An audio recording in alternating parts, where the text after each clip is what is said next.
Why does my steering wheel shake when I brake? Today we're going to talk about some of the most common issues that cause your steering wheel to shake while braking. We're going to talk about the parts that make up your braking system before we talk about the issues that can cause steering wheel shake when I brake. Fully coated rotor, pad with hardware, caliper, and bracket. Typically what we'll have is a improper mating surface between the two. We see this a lot when people do what we terminology in our industry called a pad swap. So what will happen is when we just replace pads and not the rotor, we'll get a perfectly flat surface that's mated to an imperfect rotor, leading to higher points of contact between the two. Where you have a higher point of contact and the rest of the pad can't make that contact, you generate excess heat, where they'll take a used rotor and put a brand new pad on there. Well, what happens when you put a brand new pad and a brand new rotor, these two surfaces mate perfectly, allowing it for the longevity and the life of the rotor and the pad itself. Will this cause your brake pads to wear quicker? Depends on the condition of the rotor and what's causing the issue. So if I have an extremely, we call rust-jacked rotor that allows for improper mating surfaces, yeah, I'm gonna have a pad that's gonna wear prematurely because I have a surface that is not true or machined. There are other things that we see sometimes as well, is when somebody has their pads and rotors replaced, they don't always replace the hardware, or they don't put the hardware back in.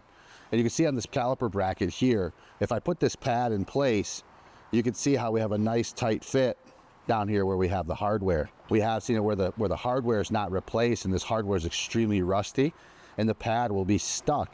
The pad has to be able to release back off of the rotor in order for it to not maintain contact. So we apply pressure, and when we let off the brake pad, when we left the brake pedal, we release that pressure and this pad will slightly move backwards. Now if it's stuck or seized in this bracket, it can't move out. Therefore, lending itself to being stuck to the pad, or stuck to the rotor, against the rotor, creating excess friction, which creates heat. There's another thing that we will see sometimes is when this caliper boot is missing or torn, which allows water intrusion and debris to get in there, and this caliper slide pin will seize inside of this caliper bracket, not allowing this to move back and forth freely. I'll show you how it mounts to the caliper itself. We have this caliper bracket that then bolts to this caliper. So what happens is this caliper bracket moves freely in and out, and this is what the pads ride in. Inside of our caliper we have two pistons. Sometimes what we see is this seal becomes damaged or ripped, allowing moisture or debris to get behind here, then damaging the actual caliper piston, creating like what we call, it would be like a ridge.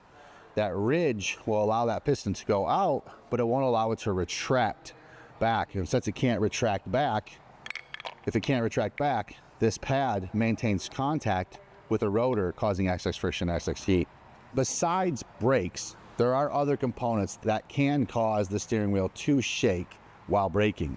Those items are tie rod ends, ball joints, control arm bushings, things that would affect the alignments of the wheels and tires. But most commonly what we find is that it's a braking issue. My advice when replacing your brakes, your pads and rotors, replace them together in pairs.